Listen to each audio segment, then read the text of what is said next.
the GP, we would assume. Well, Mordekaiser, and there's the Azir ban. Now, this is what KOO did on blue side in their last best of 5. Yeah, KT Rolster versus KOO Tigers picks and bans for game 2. Tom Kench and Darius banned out from KT. Lulu, the second ban from the KOO Tigers. And Mordekaiser on blue side. Interesting. GP for KT. Yeah. Interesting. It felt like KT was trying to pinch the Gangplank Mordekaiser trade. Yeah. And when you recognize that's happening as a blue side team, you can ban one of the two, and then it almost forces KT to ban the final one, which in turn will give Hojin the Elise, which is, I think, exactly what he wanted. Oh yeah, if there's any champion that Hojin can pick if he has the choice, it will definitely be Elise these days if he doesn't get the Rek'Sai. So KT over on the other side, they can go ahead and take this Jinx if they want to. KT, when we saw them in the group stage, as the group stage dragged on, when they were on red side, they loved taking the Jinx in the first round of the draft. So this will be a different strategy. They do definitely have the counter pick for Ssumday in this game if they choose to use it. So Rek'Sai Jinx stays right in line with what we've seen from KT so far on the red side of Worlds. Yeah, Score certainly not disappointed with that Rek'Sai pickup. Yeah, and I also feel like the Jinx is almost Arrow's replacement for Kog'Maw. Yeah. It was Kog'Maw, and it was working well for them. They won victories, but they saw everyone else doing amazing things with Jinx, and seem to have picked it up for themselves, even though Arrow, not traditionally a Jinx player. I'll Score switching it over to Gragas at the last second, so he's going to take more of a bit of a playmaking jungler. And are we going to see the Kennen now picked up by KOO? Has been something that's worked for them for a long time. Of course, Kalista still on the table too, so that is a champion that we could see come to play here, but they're going to perhaps lock in that Fiora, which would mean they have something different in that top lane, and it will be a support Shen for Gorilla. Yeah, taking that one away from KT. Piccaboo had played it, not to mention Ssumday being a great top Shen player. And now how is KT going to respond here? Probably not with Zilean. Rek'Sai seems reasonable. Yeah, well, this time there's no Darius to go up against the Fiora. Ssumday would love to play Renekton. It used to be almost his Achilles heel that he would play Renekton into any situation. It used to be like his only champion. Yeah, way back when. This would be an interesting matchup because Fiora could turn the Renekton stun around on him with the proper timing. It's true. I don't know if it's that good of a matchup for Renekton. He does have slow alligator-like movements, and Fiora can quickly respond to them. Yeah, it's Ssumday's most played champion of all time. I suspected it would come out, especially after we saw Marin play it, because he's played it off meta quite a bit, and it will be that Renekton. Yeah, and if anybody is going to be able to take that into the Fiora matchup and avoid those things we just talked about, it's going to be Ssumday. He is a Renekton main through and through, so we'll see if he's got what it takes in this matchup. Yeah, these last two picks will be very important for KOO, but KT actually, even though the only duplicate pick for them from last game is the Gragas, they have a very strong tank line right now behind the Jinx, which is common and good against the Fiora. Caitlyn picked up for the KOO Tigers, and there's the Veigar as well for Kuro in the mid lane. Wow. Interesting priority on that from the KOO Tigers today. I did not expect that. But again, very defensive teams here. We have the Shen coming in to help protect prey, and Kuro on the backside, not a lot of engage, so the KOO Tigers once again looking to get in front of objectives and kite it out. I kind of like the Syndra actually here. I mean, you've got that long range stun. Just in general, you have range that's going to be able to work around what Veigar can do to you in the mid lane. I would need to stay out of range of the Veigar. I think it's such a hard thing to pick against. KOO Tigers will have to execute better than they did last game because they picked a very similar team composition. What about Zed? What about LeBlanc? I think LeBlanc, I mean, they played the matchup on both sides, and they were the victors last game. Worked out last time, true. And they're going to try to make it work this time as well. Nagne going to be taking that LeBlanc once again to the mid lane. I'm a bit surprised about the Renekton pick into Fiora for the reasons Jatt stated earlier. And Gorilla going to play Shen support for the first time ever professionally. Now, you have to remember that while Shen support was very common in the LCS, we really didn't see it in Korea at all. Yep. But since Worlds has started, Piccaboo has had a game on it. Now this is Gorilla's first game. So they're definitely liking what they're picking up from some of these Western teams. Yeah. Well, and this kind of extends Gorilla's massive support champion pool this tournament as well. Now, you know, the only champion that he's played twice is still Tom Kench. Yeah, 7 7 different champions out of 8 games for a support player. Certainly not something that you see very often, considering that support pools tend to be quite small in most metas, just preferring just a couple of power picks, but there's been a lot of flexibility here at the World Championship. It's also the 5th different AD carry Prey has been playing, and this Caitlyn must be doing amazing things in scrims, because this is not a pick that was played pretty much anywhere prior to this World Championship in this season, and all the top 80 carries have been spamming it in solo queue, and this is the 3rd different player we've seen pull it out in the quarterfinals. I mean, she's still got the same strength she always had. Long range, high damage late game, the ability to poke soft targets out before teams' fights begin, sieging. So we'll see if she can do it here in game number 2. Hashtag KOO win or hashtag KT win at LoL Esports, and let us know who you think is going to take game 2. Will KT tie it up, or will KOO tie it up rather, or will KT get the 2-0 lead? I think it can really go either way. And looking at Prey historically as a player, this is actually his 3rd most played champion in his career, Caitlyn. We tend to think of Prey more as a Trinity Force user, and of course his 2 most played are Ezreal and Corki, but this has been his go-to auto-attack AD carry pick for a long, long time. And when we say long time, we're saying going on almost 4 years now. I mean, Prey has been a pro player for probably one of the oldest pro players in Korea in terms of time he's been in the booth or at the desk. Whatever. Whatever. In front of a computer, playing League of Legends, whatever. The gaming table. That's right. But really, Caitlyn's about the lane superiority. Yeah. A lot of the way that it's fallen off is because teams just lane swap to Caitlyn, and then champions like Jinx and Tristana can kill the turrets more quickly. But if KOO manages to follow Arrow's Jinx with Prey's Caitlyn, expect to see Prey gain a pretty substantial CS advantage, because Caitlyn will just headshot the Jinx from outside of Jinx's auto attack range again and again. And also, Arrow doesn't have any way of closing that gap. Like, this is a really bad straight-up matchup for the Jinx. I mean, the one nice thing is that he does have the Braum in lane to at least block some of that damage, maybe jump in front when the Caitlyn ult is activated during that channel. Agreed. But I think the question kind of remains with what was brought up on the analyst desk as well, too. You know, can Kuro and the rest of the KOO Tigers keep that 5-man pressure on? You know, can they keep grouping, making KT react to them instead of letting KT play that broad pushing style, broad vision style that they've been making work? Well, KOO is obviously, in spite of that loss, very confident that they're going to be able to make this work, because they're playing another kiting composition with even less engage. They got a little bit more pick pressure with the Elise, but KT on the engage end of things with that Gragas is certainly superior, so they have more options when it comes to initiating team fights. So we have to see better Veigar play out of Kuro. And it's been weird, because I feel this tournament, Kuro surprised me in that I felt that he was really overperforming during the group stage.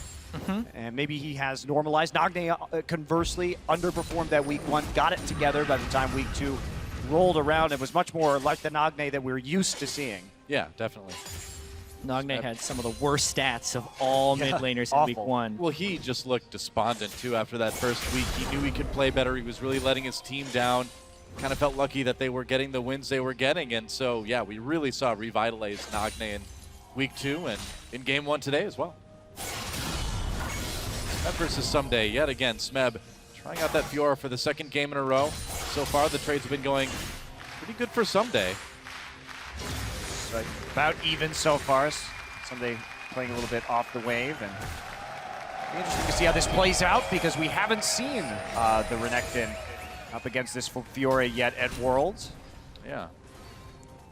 To me, it feels like a matchup that Fiora will actually be able to win a little bit early until Renekton gets a little bit more resiliency, because the damage over time from Renekton, once he's able to pop his ultimate, if he can avoid the grand duel from Fiora, I think it would give Renekton a small edge there, but I'm really fascinated to see all these lanes play out, because this was a very mirrored start by both teams. You can see the junglers are doing pretty much the same path through the jungle. Both top laners started with the double jungle. The Caitlyn is straight up against the Jinx, and that is where the advantage is going to be gained, not as much through team play as we're used to seeing, but more through just straight up laning, kind of a classic matchup here.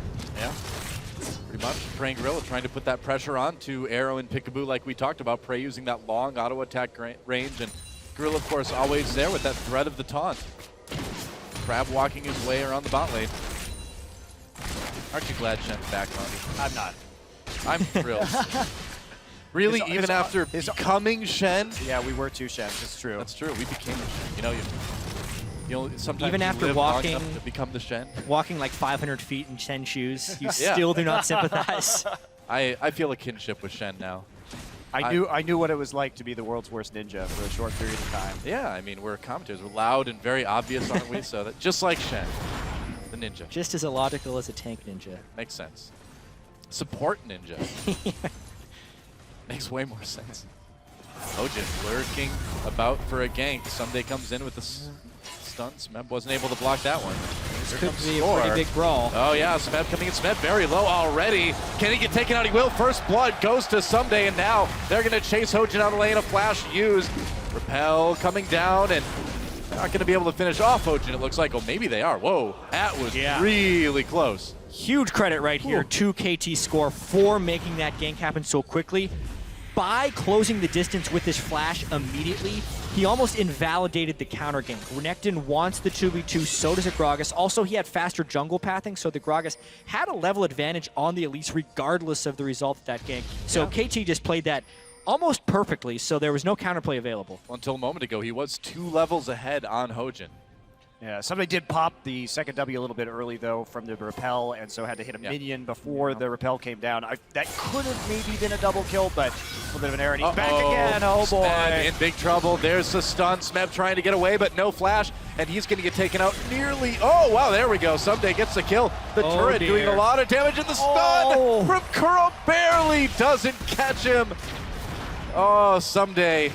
This is now a massive hole for Smeb because Ssumday's already hit the point of being level 6, so even if it's a 1v1 or 1v2, Renekton is actually kind of classic for 1v2ing when the jungle ganks you once he's ahead in the lane. Ssumday is good at League of Legends, and he's ahead. Yeah, and that gank, too, was such a mind game. So what happened there, they kill Smeb, and there's a huge minion wave coming to the turret. So they know that Smeb is going to TP back immediately. So Score, he's 2 levels up on Hojin, was 5-3, sits in the brush, and you don't expect Ssumday to use his teleport to come back into lane when the minion wave is pushed. So they immediately turn around and gank that. So a great mind game on the second gank there from KT. Really nice jungling from Score. It's one of my favorite things to do. If you can kill the top laner, get him to burn the teleport back and just never leave the lane, because normally it's such a large investment to kill him, wait in the brush for him to walk back. But if you can predict that he's going to teleport back, it's actually also an efficient gank as well as an incredibly effective gank. You can see Score's level 6 now. He's leveling with the solo lanes. He is a monster now because now he can gank with his ultimate. That's crazy. I don't think I've ever seen you so happy, Jatt.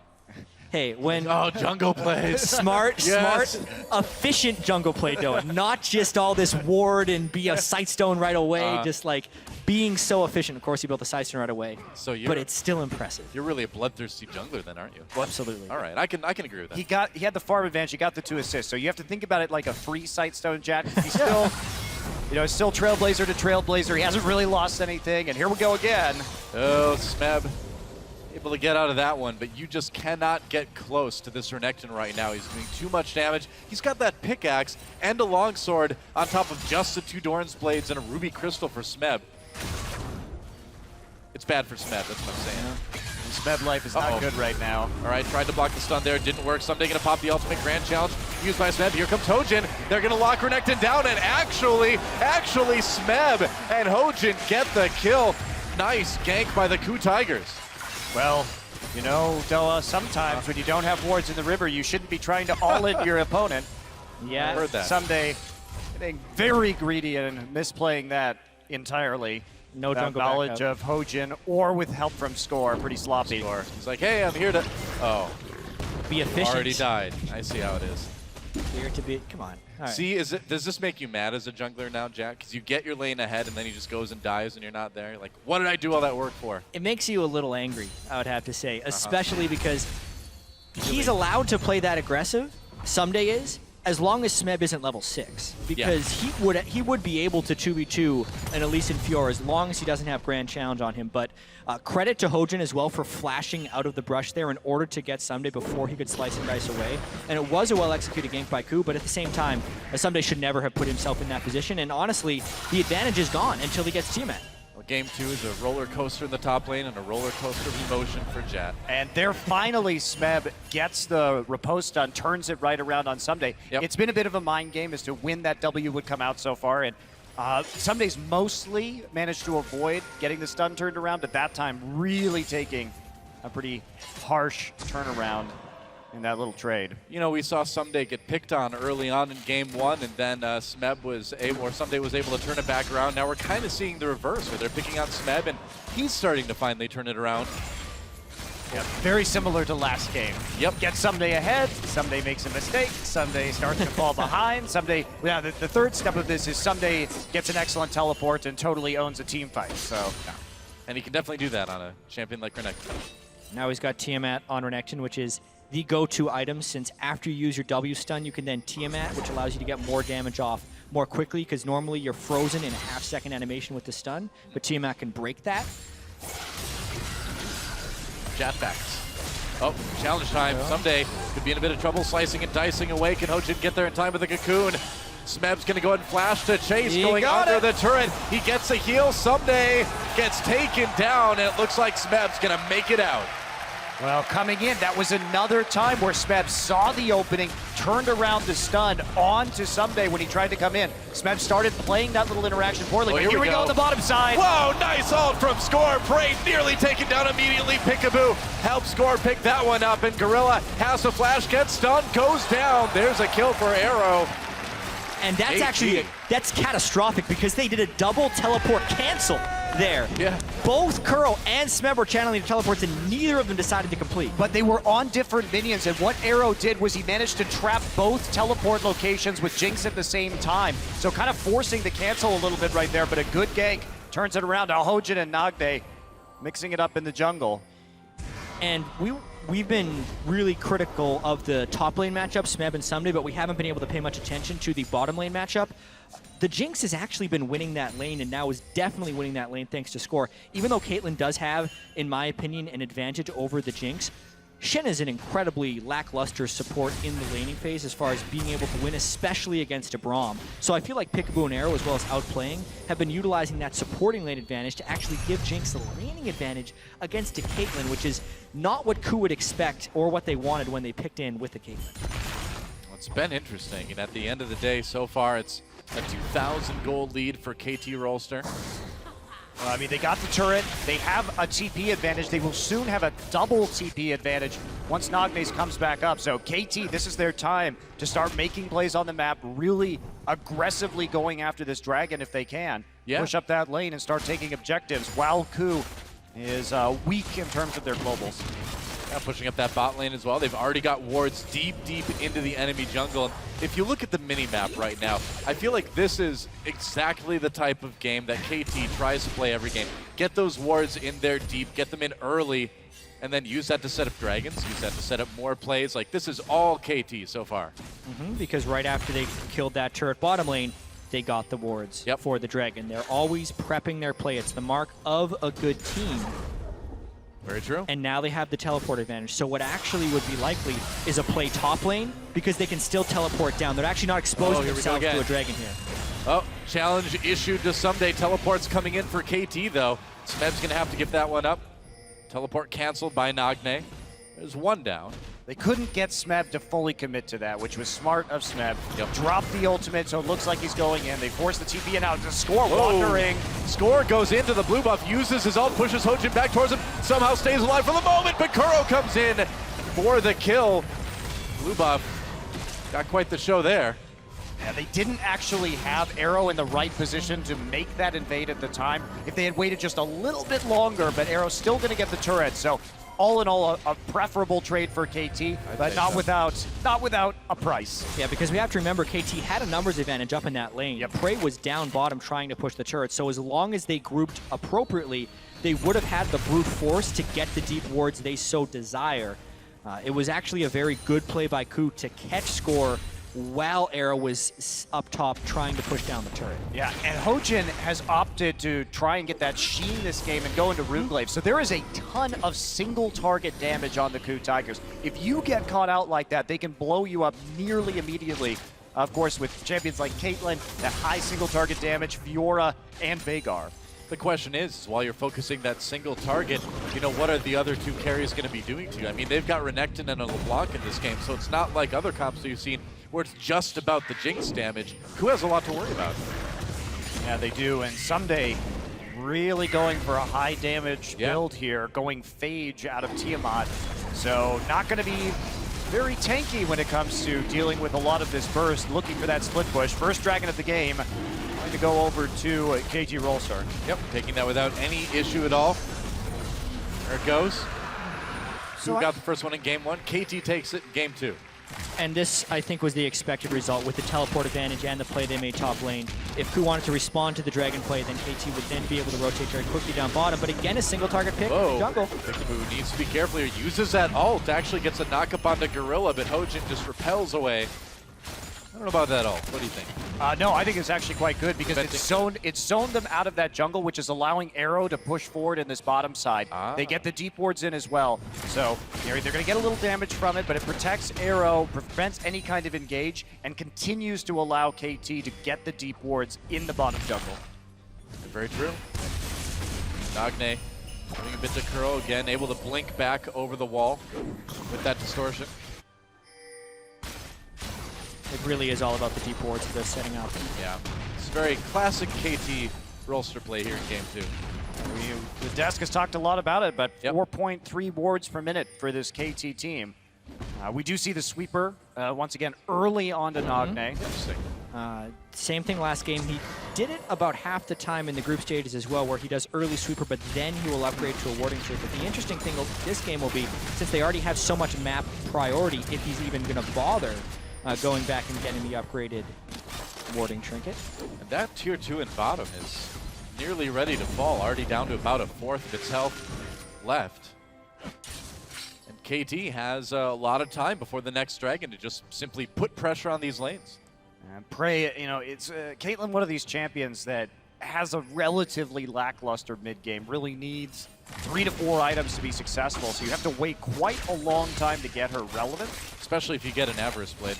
Yeah. I mean, it's no damage here and no damage coming anytime soon, really, for Prey. He's done a good job of keeping up in CS, and Score has been standing in a ward for a real long time now.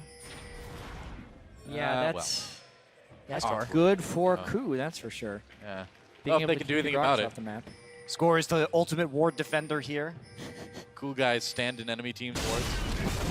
Both junglers are in wards right now. So. I rest my case.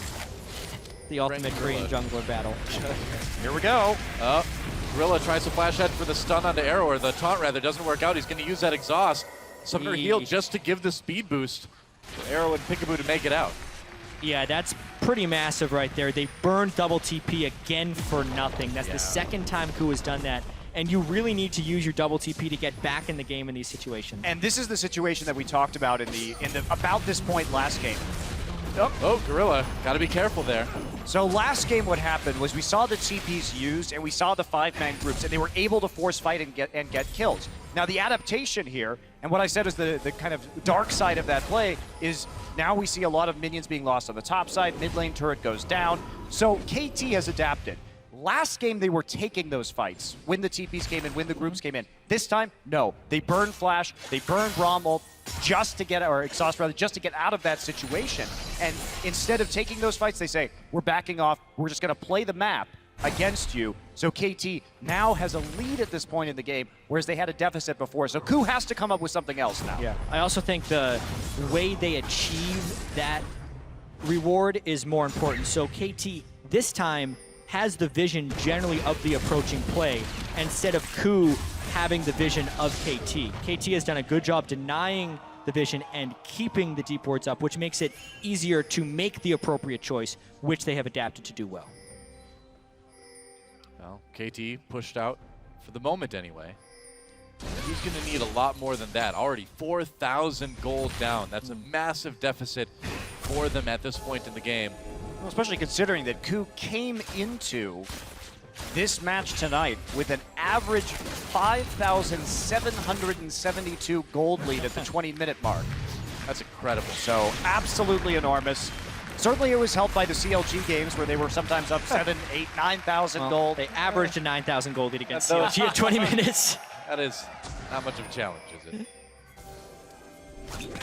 Well, KT going for that tier 2. It's nearly dead. Probably get it pretty soon. Smeb making trouble for Piccaboo here. They're going to go in.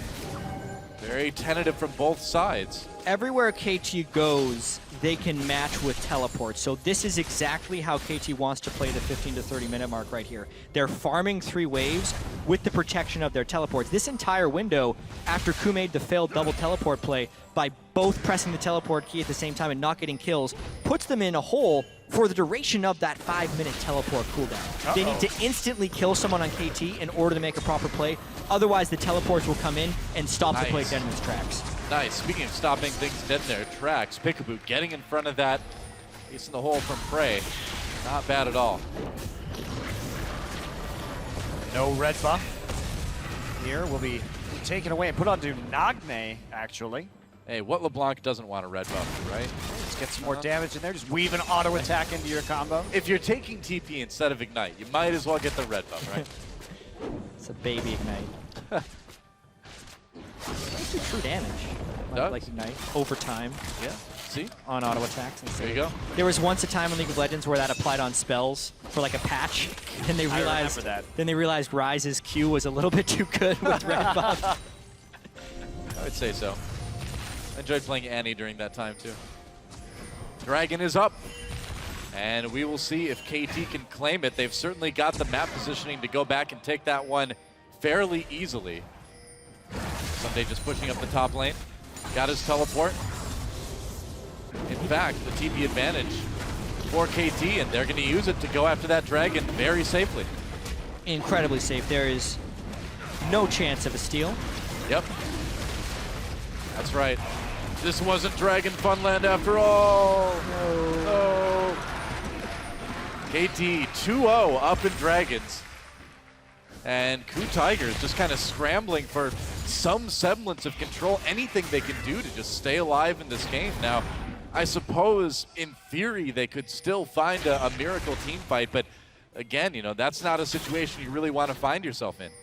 Yeah, specifically because KT Rolster has a stronger front line and very good catch potential this game as well. Obviously, KOO can get a good event horizon down, and if they can somehow catch Nagne very quickly, especially with Piccaboo being on Braum and not being near a McHale's or having any cleanses on KT, it's kind of on Hojin or Kuro to make that happen, but it's very unlikely with the ward coverage that KT has, and also the way they're splitting the map into 3 different lanes. Yeah. This is pretty much going to script. We talked about it, 15 to 30. KT, #1 in terms of CS during that period. And KOO falling behind in that regard, but having a lot more kills. But KT, they just refuse to fight. They have long games, but they're happy because what happens, this style from KT, yes, it results in longer games, but it's so controlled. Just retreat, keep the map pressure up, slowly deny minion waves to your opponents, take these dragons, get the deep wards in, and just never give your opponent an opening. And when they make those mistakes with those global spells like teleport, just punish them for it. Yeah, very true. And we talked about this coming into the match today as well. KT has a 9-minute longer average game time at Worlds than the KOO Tigers do right now.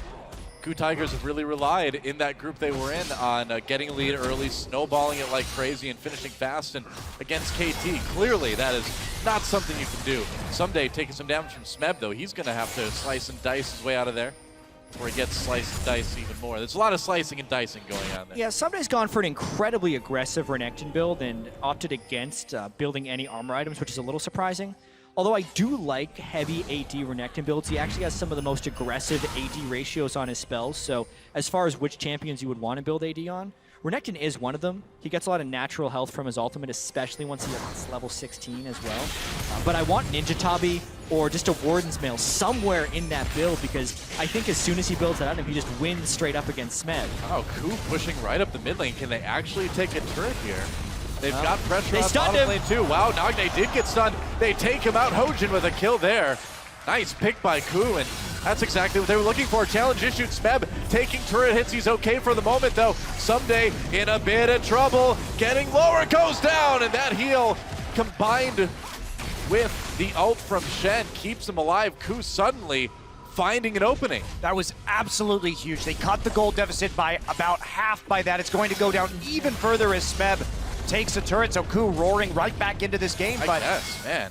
I mean, I'm not really seeing this Fiora-Renekton matchup at the current time because at these two items, it's really hurting Renekton to be in these dueling situations. It's too easy for Smeb to block the stun now.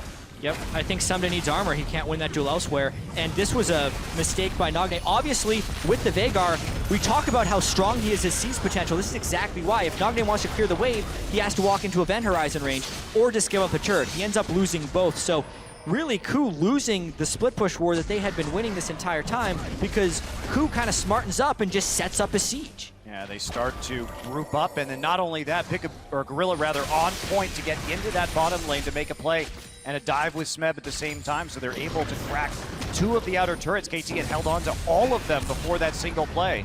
And KOO getting right back into it. Yeah, and one wonders what else KOO has planned here as they push up the mid lane.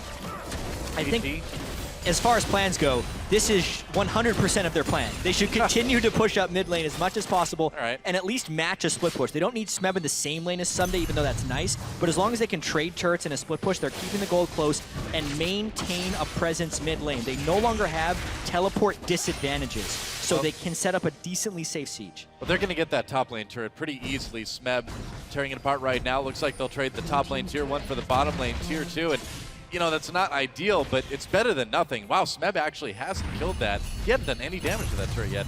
Ssumday, what are you doing? He's trying to get out of this situation. He knows he's getting collapsed on, so it's still a dicey maneuver, and there's the dicey maneuver right out of Hojin's way. Very well played there by Ssumday escaping what could have been a very deadly situation. 3 people collapsed on him, and he made it out completely cleanly. That's so impressive by Ssumday right there. Yeah, Shen is like, wow, I need to get sneaking lessons from that giant space crocodile. A better ninja than Shen. Literally anything. Yeah. That box that like Solid Snake walks around under in Metal Gears, that's a better representation of a ninja than Shen, I think. Yes, it is. Absolutely. Yeah. What's in the box? Oh, nothing. Just a box. Shen's like, oh, that guy's so good. Why didn't I think of that? I was too busy making loud noises and appearing on the other side of the map. So, oh, here I come! Shen. Supposed to be subtle. Nothing subtle about KOO's comeback, though. The lane's starting to push a little bit more for KT, but KOO has made it a game.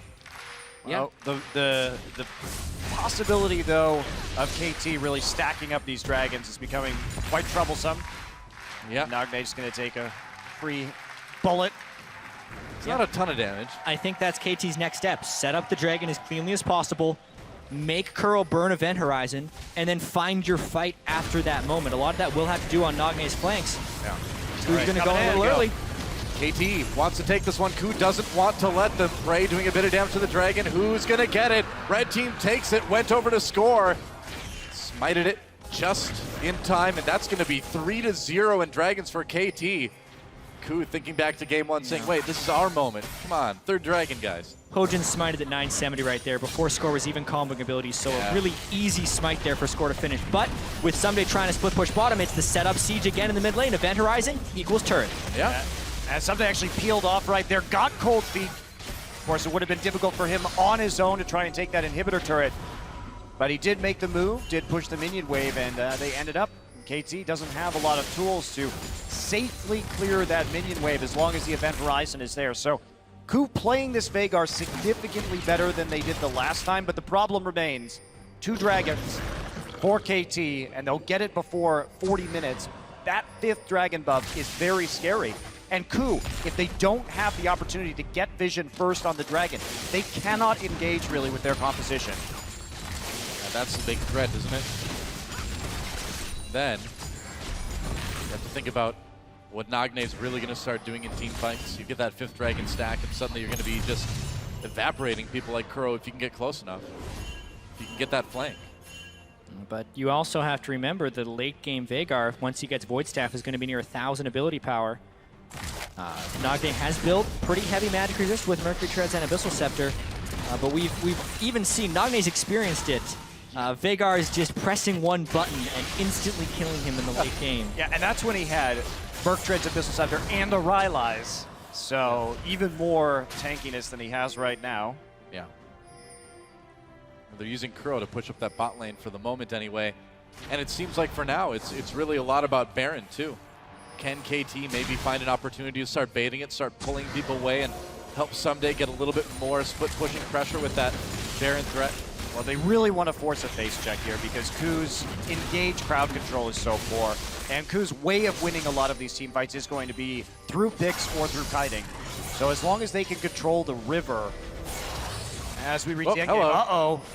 Nope. Definitely a duel going on at the top side right now. Yeah, Ssumday on the run. Here comes Hojin. Ssumday could be in a bit of trouble here. A lot of KOO members collapsing. There's the flash.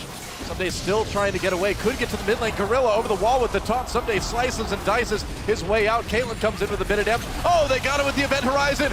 Will that be enough damage? Gorilla gets taken out by Nagne, though. There goes the support on the other side. And Smeb, a little bit of health left. He's got enough. Another nice stun with that Event Horizon. Score manages to body slam his way to freedom. Here comes Nagne trying to find a target. Takes a lot of damage in response. Nice flash from Prey with the headshot. And KOO comes out of that fight on top.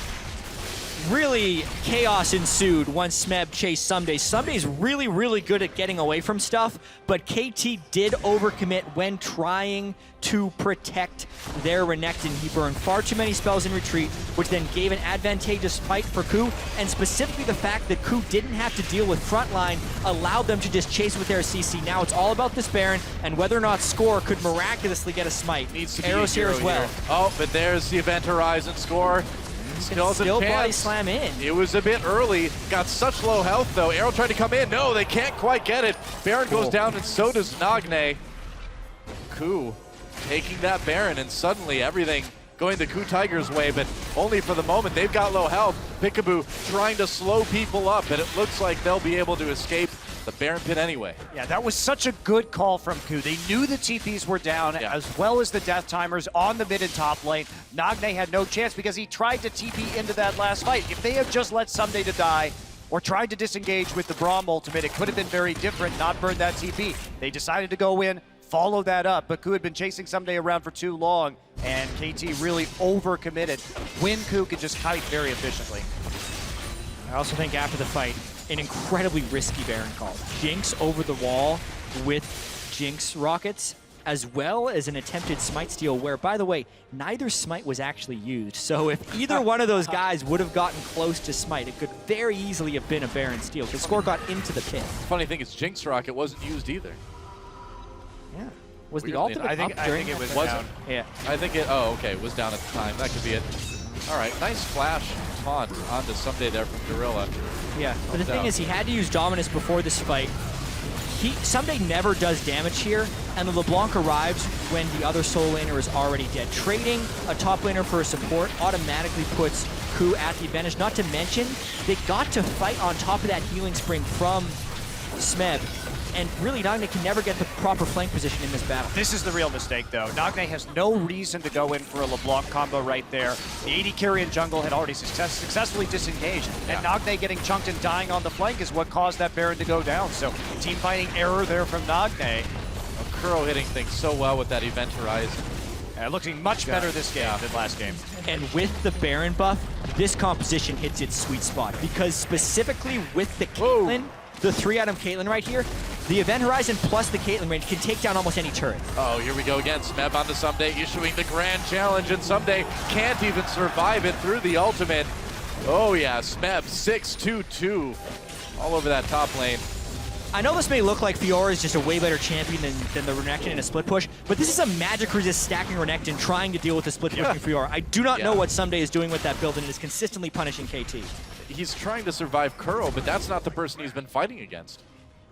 I mean, but by not building armor, the other problem is that Prey has not had to build a Last Whisper this game either, so it's making it very easy for Prey to output damage and get tanky with that Bloodthirster.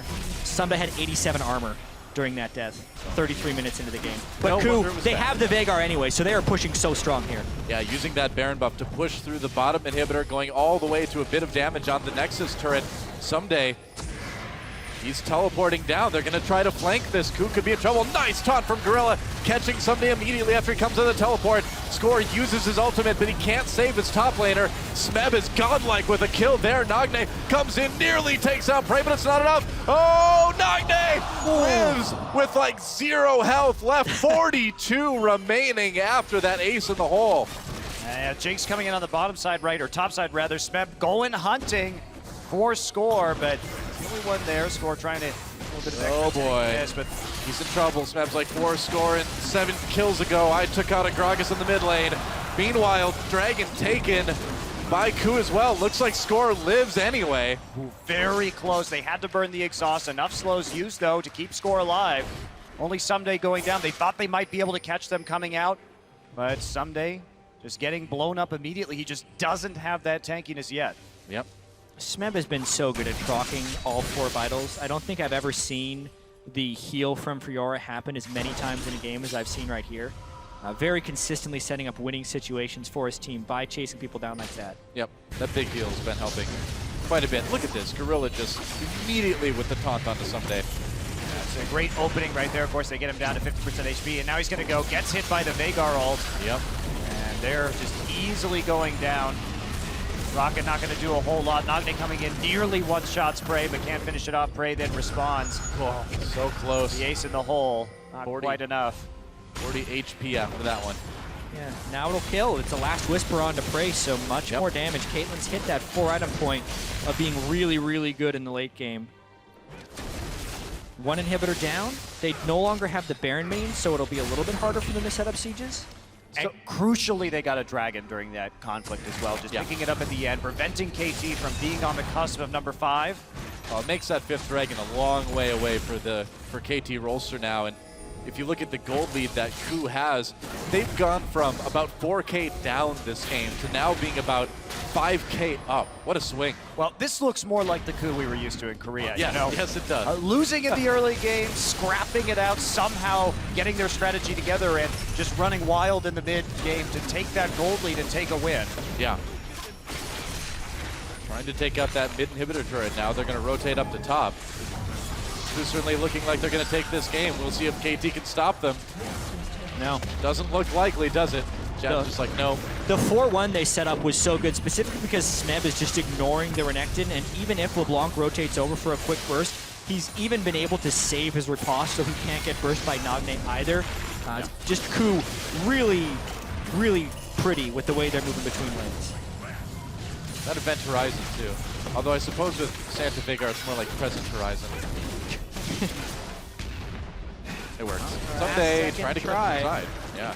Trying to get some damage down. Event Horizon used just to deny the flank.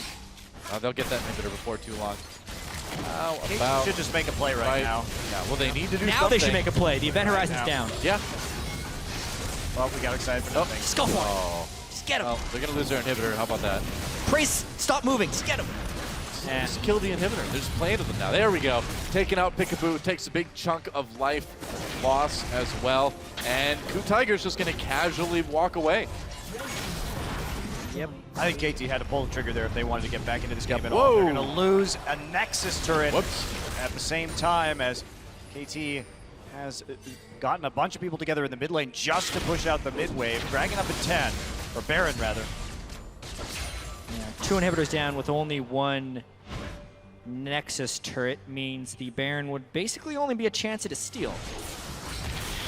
Probably, and KOO's just going to not waste any time going for this one. KT, they're right there, though. Nagne has his teleport. He could join, and he will. Are they going to be able to get this one? Yeah, KOO gets the Baron, but will they win the fight? Piccaboo takes a bit of damage early on. Gorilla looks a little bit low as well. They're going to take him down. Goodbye, Piccaboo. Nagne over the wall doing absolutely nothing. KOO just all over KT right now. Nagne has to run ace in the hole, blocked by Arrow. Takes half his health doing it, though. And Smeb is getting closer. KT just barely keeping 3 people alive during that fight, but KOO looking pretty fine. There we go. Teleport coming in. And Kuro, he's got the home guards. Veigar flash go ball. He better rise it. Arrow cleanses through it, though. Makes it out. That is the most terrifying thing I've ever seen. Nobody wants to see Veigar run at them like that. Didn't even get the kill, but I feel like KOO will probably get the game. They kill the inhibitor, the instant response back up. They have everyone but their support. Yeah. Still a decent defending crew there by KT Rolster, though. It's not bad. Nagne, Arrow, and Ssumday left to defend this last Nexus turret and the Nexus. Not doing as much damage as you'd expect, I suppose, but it's enough to scare KOO away. You know, why take that chance? Why take that 80% chance to win right now when you can have a 100% chance in a minute or two? Yeah, and they did just burn 2 flashes not to get the kill on the Arrow, so there is a little trepidation about trying to finish that game, especially when KT's topped up and score is respawning. I think this Makes sense. Definitely the right call for KOO. They still got some time left on that Baron to make the final play. Yeah. Even so, I'm really loving this series so far. KT, So good. back and forth games with KOO the first 2 times here. KOO had an early game advantage with Veigar, and they didn't necessarily correctly avoid the team fights and play around the Dragons properly. This time, KOO actually had to play from behind, but instead did use the Veigar properly. Much better use of Event Horizon from Kuro this game. They worked around the vision control of KT and found their moments in a very creative fashion. And it's really good to see 2 good teams go back and forth against each other. Well, we were all wondering too, you know, how close was this really going to be after that last series in Korea about a month or 2 ago? And man, they have not missed a beat as far as how close these teams are to each other skill-wise. I still think we can definitely see a Game 5 in this series. KOO looking like they want to tie things up here in Game 2, though. There goes the last inhibitor turret on the map for KT Rolster. And KOO looking to try to end it. Ace in the hole used, blocked by Piccaboo. But here comes the KOO Tigers. KT, the last defense is right here, right now. KOO's going to wait for 3 waves of Baron and Power Super Minions. Yeah, why not, man? Get the Winions on board as well, too. Arrow takes a ton of damage from Kuro. And there we go, grand challenge issued yet again. Piccaboo the target, Nagne gonna back out of the fight, got exhausted, couldn't really do anything. Double kill comes in for Kuro. They're gonna tear apart KT, and KOO Tigers tearing apart the Nexus as well. Game 2 goes to KOO Tigers. This has been a really interesting series so far, and I'm really happy to see Kuro play that Veigar much better in this game than in Game 1, because they came back in, played the Veigar again, and if they had lost with it, they would have looked real dumb. But this time, they actually showed that, yes, we know how to use it properly. Last game was just a little bit of an outlier. We can set up these sieges. But KT, they tried to snowball Ssumday again early, kind of threw away his lead. I think Ssumday has no one to blame but himself for this game. He started 2-0 thanks to some really nice play by Score, and then ended 2-7. Not only did he play over aggressive, I think he built wrong as well with his itemization. Renekton versus Fiora, they tried to bring it out as a counter pick, and I think he ended up outbuilding himself. Yeah, I mean, in the end, you know, KOO Tigers were able to find those moments that they wanted to in the mid and late game. Play, like you said, very much like the KOO Tigers that we saw in summer season in Korea, and able to come back and crush KT. I really like what we saw from both teams. It was, I felt like it was really a game of cat and mouse. Of course, KT doing a great job of baiting out those TPs and keeping the map pressure, and KOO just trying and trying and trying until they found the picks that they wanted. The fact that KOO actually won this game after they had a large deficit in the early game and then failed on back-to-back double TP usages, normally the game is over at that point because you get snowballed on, but they were resilient enough and they saved up. They didn't fall behind because those TPs were used. It was impressive. Well, that's usually the KOO Tigers that we're used to seeing. Yeah, they are very good at staying in games against top-tier opponents and then able to get the strategy working and make a comeback. Their early game dominance has been weird for me to see at this particular tournament. That's more like it in Game 2, huh? Well, this series is just heating up, but to help us break down that last match, let's send it down to the